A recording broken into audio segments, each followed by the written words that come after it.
অনেক নার্ভাস ছিলাম, কারণ অপু বিশ্বাসের মতো একজন সুপার স্টার নায়িকা, এগুলো বাদেও একজন মানুষ যে আমাকে প্রথম ছবি করতে আমাকে ইন্সপায়ার করেছিল, সেটা হচ্ছে বাংলাদেশের সুপারস্টার শাকিব খান। দায়িত্ব দিয়েছিলেন সেটা হচ্ছে প্রথম গানের শুটিং, যেখানে হচ্ছে আমার জীবনের প্রথম শুটিং, এবং সেটা গানের শুটিং, সেটা আবার অপু বিশ্বাসের সাথে।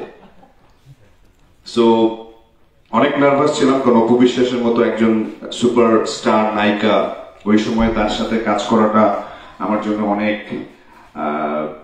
টেনশনের ব্যাপার ছিল, এবং তাও আবার গান, তাও আবার একটা রোমান্টিক গান। শাহিন সুমন ভাইয়ের পরবর্তীতে অপু বিশ্বাস, তার এগুলো বাদেও একজন মানুষ যে আমাকে প্রথম ছবি করতে আমাকে ইন্সপায়ার করেছিল, সেটা হচ্ছে বাংলাদেশের সুপারস্টার শাকিব খান। এবং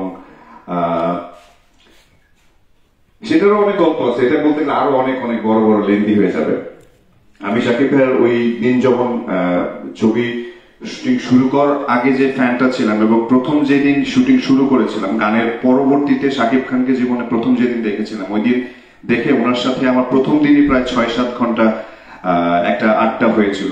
তো সেই দিন থেকে তখন আরো বেশি ফ্যান হয়ে গিয়েছিলাম তার সাথে মিশে। সো এগুলো অনেক অনেক কথা বলতে গেলে অনেক রকম অনেক দিকে চলে যাবে, বাট আসলে এর মাঝখানে টাইমটাই আসলে অপু বিশ্বাস আর আমার কোনো কাজ করা হয়নি। সো 10 বছর পরে এই বন্ধন বিশ্বাসের ছবি কথা হচ্ছিল, তখন যখন অপু বিশ্বাস শুনলাম যে আমি আর অপু বিশ্বাস একসাথে কাজ করবো, তখন ওই প্রথম দিনের কথা মনে পড়ছিল যে হ্যাঁ ঠিক আছে, এটা একটা ভালো একটা জুটি হবে যদি আমরা আবার এত বছর পর একটা কাজ করি। তো সেই জায়গা থেকে আপনাদের সাপোর্ট ছিল অনেক বেশি।